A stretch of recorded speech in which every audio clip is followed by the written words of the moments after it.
എല്ലാ കൂട്ടുകാർക്കും പുതിയൊരു വീഡിയോയിലേക്ക് സ്വാഗതം. ഇന്ന് നമ്മൾ ഹാൻഡ് എംബ്രോയിഡറിൻ്റെ 10ാമത്തെ ക്ലാസ്സാണ് എത്തി നിൽക്കുന്നത്. ഇന്ന് നമ്മൾ ചെയ്യാൻ വേണ്ടി പോകുന്ന സ്റ്റിച്ചിൻ്റെ പേരാണ് ലേസി ഡേസി. ആ സ്റ്റിച്ച് വെച്ചിട്ട് ഞാൻ ചെയ്തിട്ടുള്ള 2 ഡിസൈനാണ് ഇവിടെ കൊടുത്തിട്ടുള്ളത്.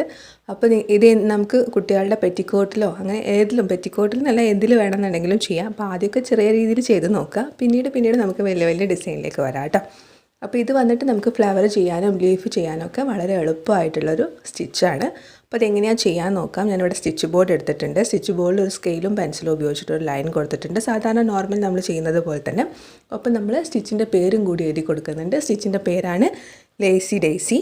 അപ്പോൾ നമ്മൾ എഴുതി കൊടുത്തിട്ടുണ്ട്. ഇനി നമുക്ക് സ്റ്റിച്ച് ചെയ്യാൻ വേണ്ടി തുടങ്ങാം. ഈ ഒരു സ്റ്റിച്ചിന് നമ്മൾ 3 ഇഴ നൂല് തന്നെയാണ് എടുക്കുന്നത്. അതായത് ഒരു എംബ്രോയിഡറി ത്രെഡ് 6 ഇഴ നൂലുണ്ടാവും. അതിൽ നിന്ന് 3 ഇഴ നൂല്, അതായത് അടുത്തടുത്ത് വരുന്ന 3 ഇഴ നൂല് നമ്മൾ പിരിച്ചെടുത്തിട്ട് സൂചിയിൽ കോർത്തെടുക്കുമ്പോൾ ഹെമ്മിങ് ചെയ്യാൻ വേണ്ടിയിട്ട് കോർക്കില്ല, അതുപോലെയാണ്. അതായത് ഒരറ്റം മാത്രമേ കെട്ടിട്ട് കൊടുക്കുള്ളൂ. ഒരറ്റം കെട്ടിടാതെ ലൂസാക്കി വിട്ടിട്ടാണ് നമ്മൾ സ്റ്റിച്ച് ചെയ്യാൻ വേണ്ടിയിട്ട് തുടങ്ങുന്നത്. നമുക്കൊരറ്റത്തു നിന്ന് ഇതുപോലെ സ്റ്റിച്ച് ചെയ്യാം. അതായത് നമ്മൾ വരച്ചതിൻ്റെ ഒരറ്റത്തു നിന്ന് ഇതുപോലെ നമ്മൾ മുകളിലേക്ക്, അതായത് താഴ്വശത്തു നിന്ന് മുകളിലേക്ക് പിന്നെ സൂചി കുത്തിയിട്ടുണ്ട്.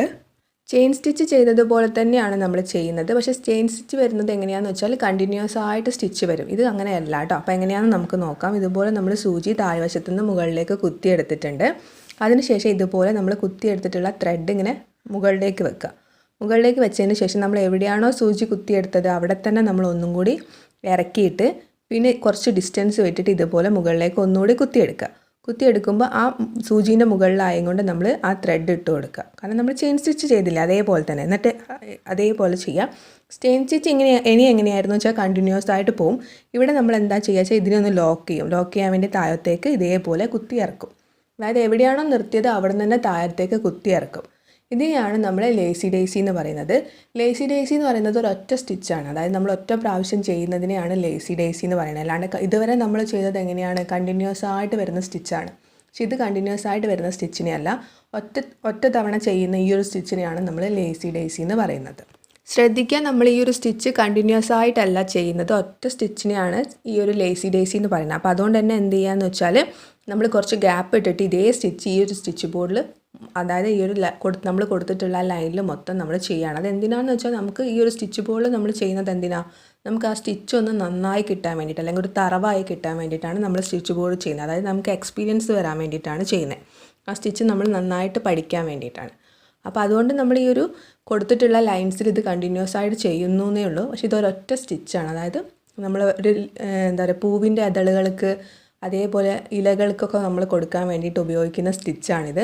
ഇപ്പോൾ ചെറിയ ചെറിയ പൂവിനും ഇലകൾക്കൊക്കെ കൊടുത്താൽ നല്ല ഭംഗിയായിരിക്കും. അപ്പോൾ അതുപോലെ തന്നെ കുട്ടികളുടെ പെറ്റിക്കോട്ടിലോ അങ്ങനെയൊക്കെ നിങ്ങൾ ഇതേപോലെ ഒരുപാട് ഡിസൈൻ ചെയ്ത് കൊടുക്കുകയാണെന്നുണ്ടെങ്കിൽ നല്ല ഭംഗിയായിരിക്കും കേട്ടോ. നേരത്തെ നമ്മൾ ചെയിൻ സ്റ്റിച്ച് ചെയ്യുമ്പോൾ എന്താ പറയുക, കുഞ്ഞായിട്ടല്ലേ നമ്മൾ ചെയ്തത്. എത്രത്തോളം കുഞ്ഞാക്കി ചെയ്യാൻ പറ്റുമോ അത്രത്തോളം കുഞ്ഞാക്കി ചെയ്യുമ്പോഴാണ് ഭംഗിയെന്നായിരുന്നു പറഞ്ഞിട്ടുണ്ടായത്. ഇത് നമുക്ക് അത്ര കുഞ്ഞാക്കി ചെയ്യേണ്ട, കുറച്ച് വലുതാക്കി ചെയ്യാം. കാരണം നമ്മൾ പൂവിൻ്റെ ഇതളുകളൊക്കെ വരുമ്പോൾ കുറച്ച് വലുതായിട്ടില്ലേ, അപ്പം വലുതാക്കിയിട്ട് നിങ്ങൾക്കിത് ചെയ്യാം കേട്ടോ.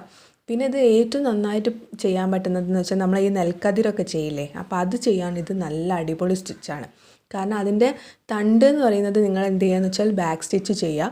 എന്നിട്ട് ആ നെല്ല് വരുന്ന ഭാഗം ഉണ്ടാവുമല്ലോ, ആ ഭാഗം നിങ്ങൾ എന്ത് ചെയ്യുകയെന്ന് വെച്ചാൽ ഈ ലേസി ഡേസി ഉപയോഗിച്ചിട്ട് ചെയ്യുകയാണെന്നുണ്ടെങ്കിൽ നല്ല അടിപൊളിയായിട്ട് വരും കേട്ടോ. അപ്പോൾ അങ്ങനെയൊക്കെ ചെയ്യാൻ വേണ്ടിയിട്ട് നമ്മൾ ഉപയോഗിക്കുന്ന ഒരു സ്റ്റിച്ചാണ് ലേസി ഡേസി. എൻഡിലെത്തുമ്പോൾ താഴത്തേക്ക് നമ്മൾ സാധാരണ കുത്തി നിർത്തില്ലേ, അതുപോലെ തന്നെ ലോക്ക് ചെയ്ത് നിർത്തുക. എന്നിട്ട് കെട്ടിട്ട് കൊടുത്തിട്ട് നിങ്ങൾ ആ ത്രെഡ് കട്ട് ചെയ്ത് കളയുക കേട്ടോ. ഞാൻ മോട്ടിഫിൽ ഒരു ഡിസൈൻ വരച്ചെടുത്തിട്ടുണ്ട്. അപ്പോൾ നിങ്ങൾ എപ്പോഴും ലേസി ഡേസി ചെയ്യുമ്പോൾ ചെറിയ ചെറിയ പൂക്കൾ ചെയ്യാൻ, ഞാൻ നേരത്തെ പറഞ്ഞതുപോലെ നെൽക്കതിരില്ലേ, അത് 2 സൈഡിലേക്കൊക്കെ ചെയ്യുമ്പോൾ നല്ല ഭംഗിയായിരിക്കും. അതുപോലെ തന്നെ ലീഫ് ചെയ്യാൻ, അങ്ങനത്തെ ചെറിയ ചെറിയ ഡിസൈൻസൊക്കെ എടുക്കുക കേട്ടോ. അങ്ങനത്തെ ഡിസൈനൊക്കെ ആയിരിക്കും ഇതിന് കുറച്ചും കൂടി ഭംഗി ഉണ്ടാവുക. അപ്പോൾ ഞാനിവിടെ ഇതേപോലെ ഒരു ഫ്ലവർ, അതായത് കുറച്ചധികം പൂക്കൾ അതുപോലെ ലീഫും ചെയ്യാനാണ് ഉദ്ദേശിക്കുന്നത്. അപ്പോൾ ഞാൻ ഇതുപോലെ റിങ് ഇട്ട് കൊടുത്തിട്ടുണ്ട്, എംബ്രോയിഡറി റിങ് ഇട്ട് കൊടുത്തിട്ടുണ്ട്. അതിനുശേഷം അതായത് ഈ ഒരു ലീഫ് ചെയ്യുന്നതിൻ്റെയും ഫ്ലവർ ചെയ്യുന്നതിൻ്റെയും ഒരു തണ്ട് ഉണ്ടാവുമല്ലോ, ആ തണ്ട് ഞാൻ ചെയ്യുന്നത് നമ്മൾ ഇതിന് മുമ്പേ ചെയ്തിട്ടുണ്ടായിരുന്നു, 5ാമത്തെ സ്റ്റിച്ചായിട്ട് നമ്മൾ ചെയ്തിട്ടുണ്ടായിരുന്ന ബാക്ക് സ്റ്റിച്ച് ഉണ്ട്. ആ ബാക്ക് സ്റ്റിച്ച് വെച്ചിട്ടാണ് ചെയ്യുന്നത്. അപ്പോൾ ജസ്റ്റ് ഒന്ന് ബാക്ക് സ്റ്റിച്ച് എങ്ങനെയാണെന്ന് കാണിക്കുന്നു എന്ന് മാത്രം. ഇതുപോലെയാണ് നമ്മൾ നേരത്തെ ബാക്ക് സ്റ്റിച്ച് ചെയ്തിട്ടുണ്ടായിരുന്നത്. അപ്പോൾ നമുക്ക് ഈ ഒരു ബാക്ക് സ്റ്റിച്ച് ഉപയോഗിച്ചിട്ട് നമുക്ക് ഈ ഒരു തണ്ട് മൊത്തം ചെയ്തെടുക്കാം. അപ്പോൾ ഞാൻ ഇതേപോലെ തണ്ട് ചെയ്തിട്ടുണ്ട്. അതിനുശേഷം തണ്ട് ചെയ്യാൻ അതുപോലെ തന്നെ നിങ്ങൾക്ക് എന്ത് ചെയ്യാം, സ്റ്റെം സ്റ്റിച്ചും ഉപയോഗിക്കാം കേട്ടോ. അപ്പോൾ ഇവിടുന്ന് അങ്ങോട്ടേക്ക് ഇനി ഇതുപോലെയാണ് ഓരോരോ ഡിസൈൻസ് വരുമ്പോൾ നിങ്ങൾക്ക് ഒരൊറ്റ സ്റ്റിച്ചല്ല, ഒരുപാട് അധികം സ്റ്റിച്ചസ് അതിൽ ഉൾക്കൊള്ളിച്ച് കൊണ്ടിട്ട് നിങ്ങൾക്ക് ഡിസൈൻ ചെയ്യാം. കുട്ടികളുടെ ഡ്രസ്സിലോ നിങ്ങളുടെ ഡ്രസ്സിലോ ഒക്കെ നിങ്ങൾക്ക് ഇനി അങ്ങോട്ടേക്ക് ഡിസൈൻ ചെയ്യാം കേട്ടോ. അതിന് വേണ്ടിയിട്ട് നമ്മൾ അത്യാവശ്യം ഡിസൈൻസൊക്കെ ഇപ്പോൾ പറഞ്ഞു തന്നിട്ടുണ്ട്. അപ്പോൾ ഇതേപോലെ നമ്മൾ ബാക്ക് സ്റ്റിച്ച് ഉപയോഗിച്ചിട്ട് തണ്ട് ചെയ്തിട്ടുണ്ട്. ഇനി അതിൻ്റെ ശേഷം നമുക്ക് ഈ ലീഫ് ലേസി ഡേസി ഉപയോഗിച്ചിട്ട് ചെയ്യാം. അപ്പോൾ നിങ്ങൾ എങ്ങനെയാണോ നമ്മൾ ലേസി ഡേസി സ്റ്റിച്ച് ബോർഡ് ചെയ്തത് സെയിം മെത്തേഡ് തന്നെ നമ്മളൊരു പോയിൻറ്റിൽ കുത്തിയെടുക്കുക. ആ എടുത്ത പോയിൻറ്റിൽ തന്നെ ഒന്നും കൂടി ഒരു ഡിസ്റ്റൻസ് മെയിൻറ്റെയിൻ ചെയ്യുന്ന രീതിയിൽ എടുക്കുക.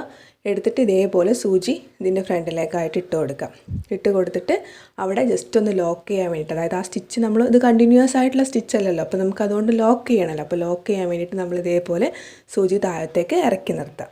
പിന്നെ ഇതെന്താ വെച്ചാൽ ഇങ്ങനെ ഓരോ പ്രാവശ്യം ചെയ്തിട്ട് നമ്മൾ ലോക്ക് ചെയ്ത് കെട്ടിട്ടിട്ട് ത്രെഡ് കട്ട് ചെയ്ത് പിന്നെ അടുത്ത പ്രാവശ്യത്തെ അല്ലെങ്കിൽ അടുത്ത സ്റ്റിച്ച് ചെയ്യേണ്ട. അതിന് തൊട്ടടുത്ത് തന്നെ അടുത്ത സ്റ്റിച്ച് ഉണ്ടെന്നുണ്ടെങ്കിൽ, അതായത് കെട്ടിട്ട് കൊടുക്കാതെ തന്നെ കണ്ടിന്യൂസ് ആയിട്ട് ഇങ്ങനെ ചെയ്ത് പോയാൽ മതി. അപ്പോൾ നമ്മൾ ഈ ലേസി ഡേസി ഉപയോഗിച്ചിട്ട് നമ്മൾ എന്ത് ചെയ്യുകയെന്ന് വെച്ചാൽ ഈ ലീഫ് മൊത്തം ചെയ്തെടുത്തിട്ടുണ്ട്. സെയിം മെത്തേഡ് ഉണ്ട്, നമ്മൾ സ്റ്റിച്ച് ബോർഡ് ചെയ്ത സെയിം മെത്തേഡ് തന്നെയാണ്. അപ്പോൾ നമ്മൾ അത് ഉപയോഗിച്ചിട്ട് ഈ ഒരു ലീഫ് മൊത്തം ചെയ്തെടുത്തിട്ടുണ്ട്. ഇനി നമുക്ക് ലേസി ഡേസി ഉപയോഗിച്ചിട്ട് ഫ്ലവറും കൂടി എങ്ങനെയാണ് ചെയ്യുന്നതെന്ന് നോക്കാം. സെയിം മെത്തേഡ് തന്നെയാണ്. അപ്പോൾ നമ്മൾ ഫ്ലവറും അതേപോലെ തന്നെയാണ് കവർ ചെയ്യുന്നത്. സെൻറ്ററിൽ ഞാൻ എന്ത് ചെയ്യുകയെന്ന് വെച്ചാൽ വെറുതെ ജസ്റ്റ് ത്രെഡ് ഇങ്ങനെ നമ്മൾ എന്താ പറയുക നോർമലായിട്ട് റണ്ണിങ് സ്റ്റിച്ച് ചെയ്തില്ല. അപ്പോൾ ആ റണ്ണിങ് സ്റ്റിച്ച് ചെയ്യുമ്പോൾ നമ്മളെന്താ വെച്ചാൽ കുറച്ച് ഗ്യാപ്പ് ഇട്ടിട്ടുണ്ടായിരുന്നു. ഇത് ഗ്യാപ്പിലാണ് ജസ്റ്റ് നമ്മൾ ത്രെഡ് ഇങ്ങനെ അങ്ങോട്ടും ഇങ്ങോട്ടേക്ക് ഇങ്ങനെ വെറുതെ തുന്നി കൊടുത്തിട്ടുണ്ട്. ഇതിൽ നമുക്ക് എന്ത് ചെയ്യാന്ന് വെച്ചാൽ ഫ്രഞ്ച് നോട്ടൊക്കെ ചെയ്യാം. പക്ഷെ നമ്മളിപ്പോൾ ആ ക്ലാസ് എടുക്കാത്തത് കൊണ്ടാണ് നമ്മൾ ഉള്ളത് വെച്ചിട്ട് ഈ ഒരു സ്റ്റിച്ച് എങ്ങനെയാണ് ചെയ്യുന്നതെന്ന് കാണിക്കുന്നത്. അപ്പോൾ സെൻറ്ററിൽ ഈ ഒരു സർക്കിൾ പോലെ വരുന്നത് നിങ്ങൾക്ക് വേണമെന്നുണ്ടെങ്കിൽ ഇതേപോലെ ഇങ്ങനെ ജസ്റ്റ് ത്രെഡ് ഇങ്ങനെ അങ്ങോട്ടും ഇങ്ങോട്ടേക്കും വെച്ചിട്ട് അഡ്ജസ്റ്റ് ചെയ്ത് സ്റ്റിച്ച് ചെയ്യാം കേട്ടോ. നിങ്ങൾക്ക് വീഡിയോ ഇഷ്ടപ്പെട്ടിട്ടുണ്ടെന്നുണ്ടെങ്കിൽ ലൈക്ക് ചെയ്യുക. ഇതുപോലുള്ള വീഡിയോസ് കാണാൻ വേണ്ടിയിട്ട് ഇതുവരെ ചാനൽ സബ്സ്ക്രൈബ് ചെയ്ത് സപ്പോർട്ട് ചെയ്തിട്ടില്ല എന്നുണ്ടെങ്കിൽ ചാനലൊന്ന് സബ്സ്ക്രൈബ് ചെയ്ത് സപ്പോർട്ട് ചെയ്യുക. അപ്പോൾ തൊട്ടടുത്തായിട്ട് ഒരു നോട്ടിഫിക്കേഷൻ ബെല്ലുണ്ടാവും, അത് ക്ലിക്ക് ചെയ്യുക. പിന്നെ ഫ്രണ്ട്സിനും ഫാമിലിക്കും വീഡിയോ ഷെയർ ചെയ്യാൻ പറ്റുകയാണെങ്കിൽ ഷെയറും കൂടി ചെയ്യുക. ഒപ്പം നിങ്ങളുടെ വാല്യുബിൾ കമൻറ്റ്സ് താഴെ കമൻറ്റും കൂടി ചെയ്യുക കേട്ടോ. അതുപോലെ തന്നെ ഞാൻ താഴെ തന്നെ ഇൻസ്റ്റാഗ്രാം ID കൊടുത്തിട്ടുണ്ട്. നിങ്ങൾ ഇതുവരെ എന്നെ ഇൻസ്റ്റാഗ്രാമിൽ ഫോളോ ചെയ്തിട്ടില്ല എന്നുണ്ടെങ്കിൽ ഒന്ന് ഇൻസ്റ്റാഗ്രാമിൽ ഫോളോ ചെയ്യുക. നിങ്ങൾ ചെയ്യുന്ന ഡിസൈൻസ് എനിക്ക് ഇൻസ്റ്റാഗ്രാമിൽ DM ചെയ്യുകയാണെന്നുണ്ടെങ്കിൽ ഇനി വരുന്ന വീഡിയോസിൽ ഞാൻ നിങ്ങളുടെ ഡിസൈൻസ് ഉൾക്കൊള്ളിക്കുന്നതായിരിക്കും. വീട്ടിലിരുന്നിട്ട് സ്റ്റിച്ച് ചെയ്യുന്ന ആൾക്കാരാണ് നിങ്ങളെന്നുണ്ടെന്നുണ്ടെങ്കിൽ നിങ്ങൾക്ക് എന്ത് ചെയ്യാന്ന് വെച്ചാൽ കുട്ടികളുടെ ഡ്രസ്സിലൊക്കെ ഇതുപോലെ പെറ്റിക്കോട്ടിലും ഫ്രോക്കിലൊക്കെ ഇതുപോലെ ജസ്റ്റ് വെറുതെ നമ്മളിപ്പോൾ 10 സ്റ്റിച്ച് പഠിച്ചു അല്ലേ, അപ്പോൾ 10 സ്റ്റിച്ചിൽ ഏതെങ്കിലും സ്റ്റിച്ചസൊക്കെ ഉൾക്കൊള്ളിച്ചും കൊണ്ട് നിങ്ങൾക്ക് ഇതുപോലെ ചെയ്യാം. പിന്നെ ഞാൻ കഴിഞ്ഞ പ്രാവശ്യം വീഡിയോ അപ്ലോഡ് ചെയ്തപ്പോൾ ഒരു കുട്ടി എന്നോട് ചോദിച്ചിട്ടുണ്ടായിരുന്നു, എംബ്രോയ്ഡറി സ്റ്റിച്ച് ചെയ്ത് കഴിഞ്ഞിട്ടാണോ ചെയ്യുന്നത് അതോ സ്റ്റിച്ച് ചെയ്യുന്നതിന് മുന്നേ ആണോ നമ്മൾ ചെയ്യുന്നതെന്ന്. അപ്പോൾ ആദ്യമായിട്ടാണ് നിങ്ങൾ ചെയ്യുന്നതെന്നുണ്ടെന്നുണ്ടെങ്കിൽ നിങ്ങൾ സ്റ്റിച്ച് ചെയ്ത് കഴിഞ്ഞിട്ട് എംബ്രോയ്ഡറി ചെയ്യുക കേട്ടോ. അപ്പോൾ കുറച്ച് ത്രെഡ് അവിടെ കാണുന്നേ ഉള്ളൂ, പക്ഷെ അത് കുഴപ്പമില്ല, കാരണം അടിഭാഗത്തല്ലേ കാണുന്നത്, അപ്പോൾ അതുകൊണ്ട് കുഴപ്പമില്ല. അപ്പോൾ അതുകൊണ്ട് സ്റ്റിച്ച് ചെയ്ത് കഴിഞ്ഞിട്ട് ചെയ്യുക.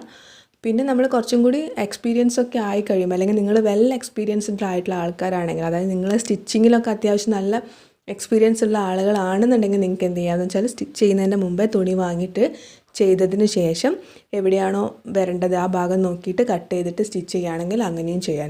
രണ്ട് മെത്തേഡിലും നമുക്ക് ചെയ്യാം. പക്ഷേ ബിഗിനേഴ്സ് ആണെന്നുണ്ടെങ്കിൽ എപ്പോഴും നിങ്ങൾ എന്ത് ചെയ്യുകയെന്ന് വെച്ചാൽ സ്റ്റിച്ച് ചെയ്ത് കഴിഞ്ഞതിന് ശേഷം എംബ്രോയ്ഡറി ചെയ്യുന്നതാണ് കുറച്ചും കൂടി നല്ലത് കേട്ടോ. അപ്പോൾ ഇതാണ് നമ്മളുടെ ഫൈനൽ ലുക്ക്. നമ്മൾ ഫൈനലായിട്ട് ഇവിടെ പൂവും ലീഫും ചെയ്തെടുത്തിട്ടുണ്ട്. പൂവും ലീഫും നമ്മൾ ചെയ്തിട്ടുള്ളത് ലേസി ഡേസി ഉപയോഗിച്ചിട്ടാണ്. അതിൻ്റെ തണ്ടുകൾ നമ്മൾ ചെയ്തിട്ടുള്ളത് ബാക്ക് സ്റ്റിച്ച് ഉപയോഗിച്ചിട്ടാണ്. പിന്നെ ഈ ഒരു പൂവിൻ്റെ നടുക്ക് നമ്മൾ കൊടുത്തിട്ടുള്ളത് ജസ്റ്റ് വെറുതെ നമ്മൾ അതൊരു സ്റ്റിച്ച് എന്ന് പറയാൻ പറ്റില്ല, നമ്മൾ എന്നാലും ജസ്റ്റ് അങ്ങോട്ടും ഇങ്ങോട്ടും സാധാരണ നമ്മൾ സൂചി നൂല് ഉപയോഗിച്ച് തുന്നില്ലേ ആ ഒരു മെത്തേഡിലാണ് ചെയ്തത്. നമുക്ക് ഒരുപാട് മെത്തേഡ് ഉണ്ട് ചെയ്യാൻ വേണ്ടിയിട്ട്, പക്ഷെ നമ്മൾ ആ ക്ലാസ് എടുക്കാത്തത് കൊണ്ടാണ് ഞാനത് ചെയ്ത് കാണിച്ചു തരാത്തത്. അപ്പോൾ നിങ്ങൾക്ക് വീഡിയോ ഇഷ്ടപ്പെട്ടിട്ടുണ്ടെന്നുണ്ടെങ്കിൽ ലൈക്ക് ചെയ്യുക. കൂടുതൽ വീഡിയോസ് കാണാൻ വേണ്ടിയിട്ട് ഇതുവരെ ചാനൽ സബ്സ്ക്രൈബ് ചെയ്ത് സപ്പോർട്ട് ചെയ്തിട്ടില്ല എന്നുണ്ടെങ്കിൽ ഒന്ന് സബ്സ്ക്രൈബ് ചെയ്ത് സപ്പോർട്ട് ചെയ്യുക. ഒപ്പം തൊട്ടടുത്തായിട്ട് നോട്ടിഫിക്കേഷൻ ബെല്ലുണ്ടാവും, അതും കൂടി ക്ലിക്ക് ചെയ്യുക. മറ്റൊരു നല്ല വീഡിയോ ആയിട്ട് വീണ്ടും വരുന്നത് വരെ thank you for watching. Love you all.